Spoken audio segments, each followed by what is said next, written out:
ఇది ఆకాశవాణి ఆదిలాబాద్ 100.2 FM మనస్సు నిండా మీరింటారు పుస్తకంతో కార్యక్రమం.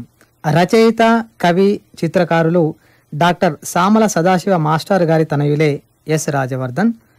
తండ్రి నుంచి సంగీత సాహిత్య చిత్రలేఖనాలు వారసత్వంగా అందిపుచ్చుకొని హిందుస్థానీ సంగీతాన్ని పరిచయం చేస్తూ భారతీయ సంగీత విద్వాంసుల జీవిత విశేషాలను వివరాలను పొందుపరిచిన పుస్తకం సంగీత సౌరభాలు. ఇప్పుడు సంగీత సౌరభాలు పుస్తక ధారావాహిక పఠనం 31వ భాగంలో ప్రముఖ గాయని అన్నపూర్ణాదేవి విశేషాలు విందాం. రచన పఠనం ఎస్ రాజవర్ధన్. విఖ్యాత సంగీత సామ్రాజ్ఞి అన్నపూర్ణాదేవి ఇక లేరు. ముంబాయిలోని బ్రీచ్ కాండీ ఆసుపత్రిలో 13 అక్టోబర్ 2018 తెల్లవారుజామున స్వర్గస్థురాలైనారు. ఆ రోజు కొన్ని వార్తాపత్రికల్లో ఏదో ఒక మూల చిన్న వార్త ప్రచురించి సంతాపం తెలిపినారు. అయిపోయింది. అయితే ఎవరి అన్నపూర్ణాదేవి అంటే ఈ తరానికి అంతగా తెలియకపోవచ్చు. ఏదైనా ఒక కళలో కొద్దిపాటి పాండిత్యాన్ని సంపాదించుకున్న వారు కూడా ప్రచార సాధనాల పుణ్యమా అని ఒక వెలుగు వెలిగిపోతున్న కాలమిది. వడ్డించేవాడు మనవాడైతే పంక్తిలో ఏ మూల కూర్చున్నా మనకు దొరికేది తప్పకుండా దొరుకుతుంది అన్నట్లు ఇచ్చేవాడు మనవాడైతే పురస్కారాల పంట కూడా పండుతుంది. అయితే అన్నపూర్ణాదేవి పాండిత్యాన్ని కొలిచే తూనికరాళ్ళు లేవు. ఆవిడ హిందుస్థానీ వాద్య సంగీతంలోని అన్ని వాయిద్యాలు వాయించటంలోనూ అద్వితీయురాలే. అంతేగాక గాత్ర సంగీతంలోనూ ఆమె ప్రతిభా పాటవాలు గొప్పవే. ఇవన్నీ ఆమెకు ఆమె తండ్రిగారైన ఉస్తాద్ అల్లాయుద్దీన్ ఖాన్ సాహెబ్ నుండి వారసత్వంగా లభించినాయి. అవును, అన్నపూర్ణాదేవి ఉస్తాదోంకే ఉస్తాద్ అని కొనియాడబడిన ఉస్తాద్ అల్లాయుద్దీన్ ఖాన్ సాహెబ్ మదీనా బేగంల గారాల పట్టి సంగీతాన్ని ఉగ్గుపాలతో నేర్చిన ప్రతిభాశాలి. ఏ ఉస్తాదైనా ఏదేని ఒక వాయిద్యాన్ని వాయించడంలోనే ప్రభుత్వాన్ని సాధించగలుగుతాడు. అప్పుడతనికి ఆ వాద్య కళాకారుడుగానే గుర్తింపు వస్తుంది. కానీ ఉస్తాద్ అల్లాయుద్దీన్ ఖాన్ సాహెబ్ మాత్రం సరోద్, సితార్, వయలిన్, వేణువు, సుర్బహార్, దిల్రుబా, సారంగి, హార్మోనియం వంటి అన్ని వాయిద్యాలను అలవోకగా వాయించే నేర్పును సాధించినారు. దాదాపుగా ఈ వాయిద్యాలు వాయించే వారిలో చాలా ప్రత్యక్షంగానో పరోక్షంగానో బాబా అల్లాయుద్దీన్ ఖాన్ శిష్యులే అని భావిస్తారు. అందుకే అతన్ని ఉస్తాదోంకా ఉస్తాద్ అన్నారు. శిష్యులతన్ని ప్రేమతో బాబా అని పిలుచుకునేవారు. పండిత్ ఉదయశంకర్ నాట్యానికి సంగీత దర్శకత్వం వహించడమేగాక తన వాద్య బృందంతో కలిసి ఉదయశంకర్ నాట్య ప్రదర్శనల కోసం దేశ విదేశాలలో పర్యటించిన ఘనుడు ఉస్తాద్ అల్లాయుద్దీన్ ఖాన్. అంతేగాక భారతదేశంలో ఆర్కెస్ట్రా అంటే వాద్య బృందం నిర్వహించిన తొలి వ్యక్తి కూడా ఈ ఉస్తాదే. ఉదయశంకర్ తమ్ముడు రవిశంకర్కు సితార్ నేర్పి దేశంలోనే గర్వించదగిన సితార్ వాదకునిగా తీర్చిదిద్దినాడు అల్లాయుద్దీన్ ఖాన్. అంతేగాక తన కూతురు అన్నపూర్ణాదేవిని రవిశంకర్కిచ్చి 1942వ సంవత్సరంలో హిందూ పద్ధతిలో వివాహం జరిపి శిష్యున్నే అల్లునిగా చేసుకున్నాడు ఉస్తాద్ అల్లాయుద్దీన్ ఖాన్ సాహెబ్. ఆ అన్నపూర్ణాదేవిని గురించే మనం ఇప్పుడు చెప్పుకుంటున్నాం. ఉస్తాద్ అల్లాయుద్దీన్ ఖాన్ సాహెబ్ను ఎందరో సంస్థానాధీశులు ఆహ్వానించినారు. కానీ అతను మధ్యప్రదేశ్లోని మైహర్ సంస్థానంలోనే కడదాకా ఉండిపోయినాడు. అందుకే ఆ ఘరానాకు మైహర్ ఘరానాగా పేరు వచ్చింది. ఉస్తాద్ తాన్సేన్ సంగీత వారసత్వాన్ని అందిపుచ్చుకున్నందున తమ ఘరానాను సేనియా మైహర్ ఘరానా అని పిలుచుకున్నాడు. అన్నపూర్ణాదేవి మైహర్ సంస్థానంలోనే జన్మించింది. ఆమెకు తల్లిదండ్రులు పెట్టిన పేరు రోషనారా ఖానం. అయితే మైహర్ సంస్థానాధీశుడు మహారాజా బ్రిజ్నాథ్ సింగ్ ఆమెకు అన్నపూర్ణ అని నామకరణం చేసినాడు. ఆ పేరే స్థిరపడిపోయింది. ఉస్తాద్ కూడా శివభక్తుడు, సరస్వతీ ఆరాధన చేసేవాడు కనుక అతనికి ఏమీ అభ్యంతరం లేకపోయింది. సంగీత విద్యలో పారంగతులైన ఋషితుల్యులైన ఉస్తాద్కు మతంతో పనిలేదు. అయితే ఈ విషయంలో 2004వ సంవత్సరంలో జరిగిన ఒక సంఘటన సంగీతాభిమానులకు, మేధావులకు, మానవతావాదులకు, లౌకికవాదులకు తీరని వ్యధ కలిగించింది. ఆ విషయం గురించి తర్వాత మాట్లాడుకుందాం. అన్నపూర్ణాదేవి బాల్యమంతా సంగీతమయ ప్రపంచంలోనే గడిచింది. వారింట్లో కొలువుదీరిన సంగీత వాయిద్యాలన్నీ ఆమెకు ఆట వస్తువులైనాయి. 5 సంవత్సరాల అతి పిన్న వయసులోనే ఆమె ఆ వాయిద్యాలపై పట్టును సాధించింది. ముఖ్యంగా సుర్బహార్ వాయిద్యం పట్ల మక్కువ చూపేది. హజరత్ అమీర్ ఖుస్రూ మృదంగాన్ని 2 ముక్కలు చేసి తబ్లా తయారు చేసినాడని, దక్షిణాది వాయిద్యమైన వీణను కొద్ది మార్పులతో సితార్గా మలిచినాడని అంటారు. అట్లాగే సితార్, వీణల కలయికనే సుర్బహార్గా రూపొందింది. ఈ సుర్బహార్ను వాయించే వారిలోని అతి కొద్ది మందిలో అగ్రశ్రేణిలో నిలబడుతుంది అన్నపూర్ణాదేవి. ఆమె వాదనంలో బయలువెడలే నాదం అలౌకికమైనది. ఎంతో సాధన చేస్తే కానీ అటువంటి మధురధ్వని పలికించటం కష్టం. నా మాటలు నమ్మని వారు యూట్యూబ్లో అన్నపూర్ణాదేవి సుర్బహార్ వాదనం విని ఆనందించవచ్చు. ప్రఖ్యాత సితార్ విద్వాంసుడు కార్తీక్ కుమార్ కొడుకు నీలాద్రి కుమార్ సితార్ వాద్యంలో నైపుణ్యాన్ని సాధించి సితార్, గిటార్ అనే 2 వాయిద్యాలను కలగలిపి కొత్త వాయిద్యాన్ని సృష్టించి దాన్ని విజయవంతంగా వాయిస్తూ కచేరీలు ఇవ్వడమే గాక ఆ వాయిద్యానికి జిటార్ అని నామకరణం చేసినాడు. ఈ తండ్రి కొడుకులిద్దరూ మైహర్ ఘరానాకు చెందినవారే. ప్రాచీన భారతీయ వాయిద్యాలన్నీ కనుమరుగవుతున్నాయని ప్రఖ్యాత సంగీత దర్శకుడు నౌషాద్ బాధపడేవారు. ప్రస్తుతం సోమా ఘోష్ అనే హిందుస్థానీ గాయిక జానపద సంగీతంలోని వాయిద్యాలను, శాస్త్రీయ సంగీత వాయిద్యాలను ప్రదర్శిస్తూ వారితో కచేరీలు చేయిస్తూ వాటికి ప్రచారాన్ని కలిగించే పెద్ద ప్రాజెక్టును తలకెత్తుకున్నది. ఈవిడ మామూలు గాయిక కాదు. ఈమె కంఠంలో షహనాయి స్వరాలు వినిపిస్తాయని ఉస్తాద్ బిస్మిల్లా ఖాన్ ఆమెనెంతో అభిమానిస్తూ తన పక్కన కూచోబెట్టుకొని ఆమె పాడుతూ ఉంటే తాను షహనాయి వాయిస్తూ ఆనందించడమేగాక సోమా ఘోష్ను తన మానసపుత్రికగా భావించేవారు. వీరిద్దరి జుగల్బందీ మన మాజీ రాష్ట్రపతి అబ్దుల్ కలాం గారికి చాలా ఇష్టం. అంతేగాక అబ్దుల్ కలాం కవితను సోమా ఘోష్ బాణీలు కూర్చి జనరంజకంగా గానం చేసింది కూడా. విషయాంతరమే అయినా ఈ విషయాలు తెలియజేయాలనే ఉబలాటంతో చెప్పినాను. ఆసక్తి గలవారు యూట్యూబ్ ద్వారా సోమా ఘోష్ను విని ఆనందించవచ్చు. అన్నపూర్ణాదేవికి పండిత్ రవిశంకర్తో వివాహమైన తర్వాత వారిద్దరూ కలిసి కచేరీలు చేసేవారు. కేవలం 10-12 కచేరీలు మాత్రం చేసినారు. అయితే శ్రోతలు అన్నపూర్ణాదేవి సంగీతం అంటేనే ఆసక్తి చూపి ప్రశంసించేవారు. వివాహానికి పూర్వమే అన్నపూర్ణాదేవి తన వాద్య సంగీతంలో తండ్రికి వారసురాలిగా పేరు సంపాదించుకున్నది. పత్రికలు కూడా ఆమెను పొగడ్తలతో ముంచెత్తేవి. ఈ విషయాలు పండిత్ రవిశంకర్కు నచ్చక అసహనానికి గురయ్యేవాడు. విషయాన్ని అవగాహన చేసుకున్న అన్నపూర్ణాదేవి పబ్లిక్గా కచేరీలు చేయడం మానుకున్నది. మనకిప్పుడు యూట్యూబ్లో లభించేవి ఆనాటి కచేరీలు మాత్రమే. అయినప్పటికీ పండిత్ రవిశంకర్ ఆమెపై అసూయ పెంచుకున్నాడు. వారిద్దరి మధ్య మనస్పర్ధలు అధికమైనాయి. ఇటువంటి సమయంలోనే అన్నపూర్ణాదేవి పండంటి మగబిడ్డను కన్నది. అతనికి శుభేందు శంకర్ అని పేరు పెట్టుకుని అల్లారు ముద్దుగా పెంచుకోవాలనుకున్నది. ఆ బిడ్డను సుషో అని ప్రేమగా పిలుచుకునేది. అయితే పండిత్ రవిశంకర్లోని పురుషాధిక్య భావన విజృంభించి భార్యకు విడాకులిచ్చేంత వరకు కొనసాగింది. చివరికి తమ కొడుకు శుభేందు శంకర్ను తీసుకొని రవిశంకర్ అమెరికా వెళ్ళిపోయి ముచ్చటగా ఇంకో 3 పెళ్ళిళ్ళు చేసుకున్నాడు. పండిత్ రవిశంకర్తో పాటు అమెరికా వెళ్ళిపోయిన శుభేందు శంకర్ అనతి కాలంలోనే మరణించినాడు. అన్నపూర్ణాదేవి మాత్రం అలా ఒంటరిగా మిగిలిపోయింది.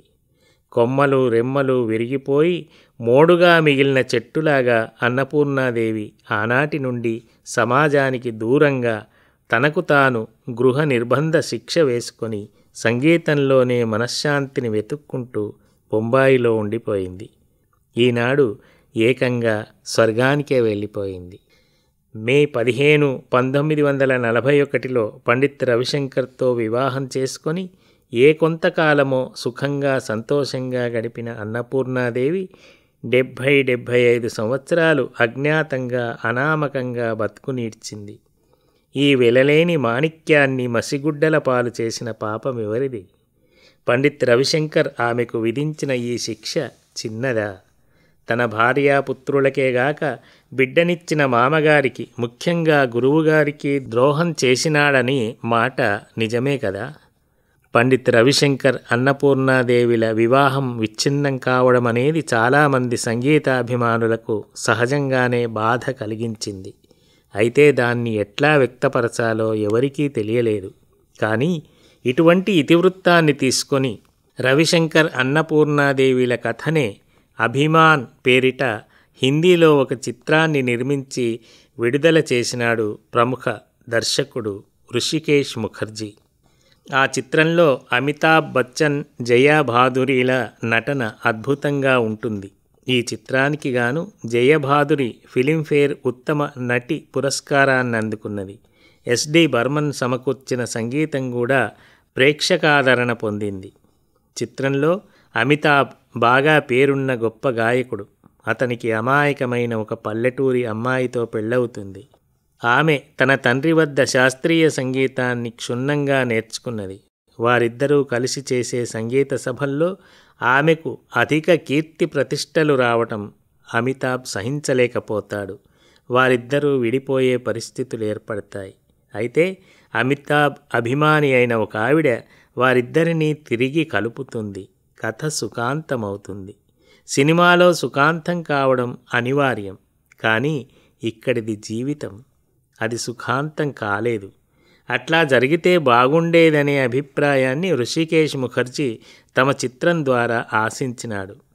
ఈ చిత్రంలో రవిశంకర్ అన్నపూర్ణాదేవిల జీవితమే పారదర్శకంగా కనబడుతుందని విమర్శకులంటారు. అదేవిధంగా ఋషికేశ్ ముఖర్జీ ఈ చిత్రం ద్వారా మరో ప్రముఖ నేపథ్య గాయకుడు కిషోర్ కుమార్, అతని మొదటి భార్య రుమా ఘోష్ల విచ్ఛిన్నమైన వివాహాన్ని చిత్రించినాడని విమర్శకులు అభిప్రాయపడినారు. అదీ నిజమే అయినప్పటికీ ఋషికేశ్ ముఖర్జీ మాత్రం 1954వ సంవత్సరంలో వచ్చిన ఎ స్టార్ ఈజ్ బోర్న్ చిత్రాన్ని తాను అనుసరించినాడని చెప్పుకున్నాడు. ఆశ్చర్యకరంగా ఇదే చిత్రం 1983వ సంవత్సరం తమిళంలో నిజమెల్లం నీయే పేరుతో నిర్మింపబడి జనాదరణ పొందింది. అన్నపూర్ణాదేవి ముంబాయిలో స్థిరపడిన తర్వాత ఎందరో సంగీతజ్ఞులు ఆమె వద్ద సంగీతం నేర్చుకొనడానికి వచ్చేవారు.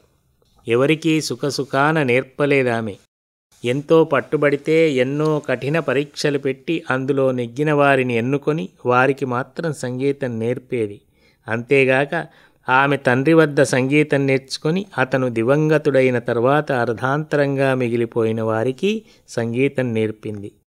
అట్లా వచ్చిన వారిలో పండిత్ నిఖిల్ బెనర్జీ సితార్, బహదూర్ ఖాన్ సరోద్ మొదలైన ఉద్దండులున్నారు. ఇంకా దేబీ ప్రసాద్ చటర్జీ, హిరేన్ రాయ్, ఇంద్రాణి భట్టాచార్య, కార్తిక్ కుమార్ మొదలైన వారికి సితార్ నేర్పింది. తన అన్నగారైన ఉస్తాద్ అలీ అక్బర్ ఖాన్ కొడుకులు అంటే ఆమె మేనల్లుళ్ళు ధ్యానేష్ ఖాన్, ఆశీష్ ఖాన్లిద్దరికీ, ఇంకా బసంత్ కాబ్రా, సురేష్ వ్యాస్లకు సరోద్ నేర్పింది. పండిత్ హరిప్రసాద్ చౌరసియా, నిత్యానంద హల్దీపూర్లకు వేణువాదన నేర్పింది. దక్షిణ మోహన్ ఠాకూర్కు దిల్రుబా నేర్పింది. సత్యదేవ్ పవార్కు వైలిన్ వాదనం నేర్పింది. అంతేగాక మరాఠీ గాయకుడు, సంగీత దర్శకుడు అయిన సుధీర్ ఫడ్కేకు గాత్రం నేర్పింది. ఆమె వద్ద శిక్షణ పొందిన వాళ్ళందరూ ఈనాడు ఉద్దండ పండితులుగా వెలిగిపోతున్నారు. ఒక్క హరిప్రసాద్ చౌరసియా చాలు ఆమె సంగీత సరస్వతికి గీటురాయి. అన్నపూర్ణాదేవి సంగీత శిక్షణ చాలా కఠినంగా ఉండేది. ఎక్కడా రాజీ పడేది కాదు. తన తండ్రి సంగీతానికి కార్బన్ కాపీయే నా సంగీతం అనేది. నా సంగీతాన్ని నా శిష్యుల ద్వారా వినమనేది. తన తండ్రి తనకు నేర్పిన సంగీతాన్ని ప్రచారం చేయడమే తన లక్ష్యం అంటుంది. ఎక్కడా తన ప్రస్తావన అవసరం లేదు. తన ఛాయాచిత్ర ప్రదర్శన కూడా ఆమెకిష్టముండేది కాదు. అన్నపూర్ణాదేవి ఎట్లా ఉంటుంది, ఏం చేస్తుంది అనే విషయాలు ఇంతవరకు ఎవరికీ తెలియలేదు. అయితే ఒకసారి అది 2004వ సంవత్సరంలో అనివార్యంగా ఆవిడకు మాట్లాడవలసి వచ్చింది. భోపాల్లోని సంగీత నాటక అకాడమీ ఉస్తాద్ అల్లాయుద్దీన్ ఖాన్ సాహెబ్ పేరు మీద ఉండగా దాన్ని మార్చి తాన్సేన్ పేరు పెట్టాలని మధ్యప్రదేశ్ ప్రభుత్వం సంకల్పించింది. ఈ సందర్భంలో పండిత్ హరిప్రసాద్ చౌరసియా ద్వారా లేఖ రాయించింది. తాను స్వయంగా ముఖ్యమంత్రికి ఒక లేఖ రాసింది. అమెరికాలో స్థిరపడిన తన అన్న ఉస్తాద్ అలీ అక్బర్ ఖాన్ కేంద్ర రాష్ట్ర ప్రభుత్వాలకు లేఖలు రాసి ఆ ప్రయత్నాన్ని విరమింపజేయవలసిందిగా కోరినాడు. సంగీతాభిమానులు, మేధావులు అందరూ ప్రభుత్వ వైఖరిని ముక్తకంఠంతో వ్యతిరేకించినారు. చివరికి మధ్యప్రదేశ్ ప్రభుత్వం తన సంకల్పాన్ని విరమించుకున్నది.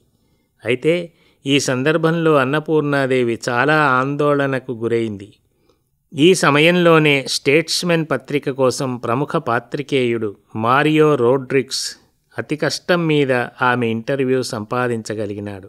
1950వ సంవత్సరంలో రవిశంకర్తో తాను విడిపోవడానికి గల కారణాలను వివరిస్తూ ఒక పత్రికకు ఇచ్చిన ఇంటర్వ్యూ ఒకటైతే, తిరిగి 54 సంవత్సరాల తర్వాత 2004లో మారియో రోడ్రిగ్స్కు ఇచ్చిన ఇంటర్వ్యూ రెండోది, చివరిది కూడా. అన్నపూర్ణాదేవి శిష్యులకు సంగీతం నేర్పే సమయంలో కఠినంగా ఉండేది. మిగతా సమయంలో మాత్రం అధికంగా మాట్లాడేది కాదు. అవసరమైనంత మేరకే మాట్లాడేది. ఆమె శిష్యులు మాత్రం ఆమెను విపరీతంగా గౌరవించేవారు. ఆవిడను మా అని సంబోధించేవారు. వారంతా ఆమెకి ఏ లోటు లేకుండా చూసుకున్నారు. ఆమె తన సంగీత లోకంలో తాను సురుబహార్ వాదనలో నిమగ్నమై ఒక తపస్వినిలాగా ఉండిపోయింది. బయటి ప్రపంచంతో సంబంధాలను పూర్తిగా తెంచివేసుకున్నది. ప్రభుత్వం ఇచ్చిన పురస్కారాలు అందుకోవడానికి కూడా తాను స్వయంగా వెళ్ళలేదు. ఆమె శిష్యులే ఆ పని చేసినారు. భారత ప్రభుత్వం 1977వ సంవత్సరం పద్మభూషణ్ పురస్కారంతో గౌరవించింది. 1991వ సంవత్సరం సుర్బహార్ వాదకురాలిగా సంగీత నాటక అకాడమీ పురస్కారంతో పాటు 2004లో సంగీత నాటక అకాడమీ ఫెలోషిప్ కూడా పొందింది. 1999లో శాంతినికేతన్ విశ్వభారతి ఆమెను దేశికోత్తమ బిరుదుతో గౌరవించింది. ఉస్తాద్ అల్లాయుద్దీన్ ఖాన్ కూడా పద్మభూషణ పురస్కార గ్రహీత. విశ్వకవి రవీంద్రుని చేత విశ్వభారతి నుండి దేశికోత్తమ బిరుదును పొందినాడు. ఈ రెండింటినీ అన్నపూర్ణాదేవి కూడా అందుకున్నది కనుక ఆమెకు తమ తండ్రంతటి కీర్తి లభించినట్లే గదా. తండ్రికి అసలైన వారసురాలు అన్నపూర్ణాదేవి అనడంలో అతిశయోక్తి లేదు. ఇంతవరకు ఒంటరిగా ఏకాంతవాసం చేసిన అన్నపూర్ణాదేవి 1982వ సంవత్సరంలో తన శిష్యుడు ప్రముఖ సితార్ వాదకుడు అయిన ఋషికుమార్ పాండ్యాను వివాహం చేసుకున్నది. 2013వ సంవత్సరంలో అతడు కూడా గుండెపోటుతో మరణించినాడు.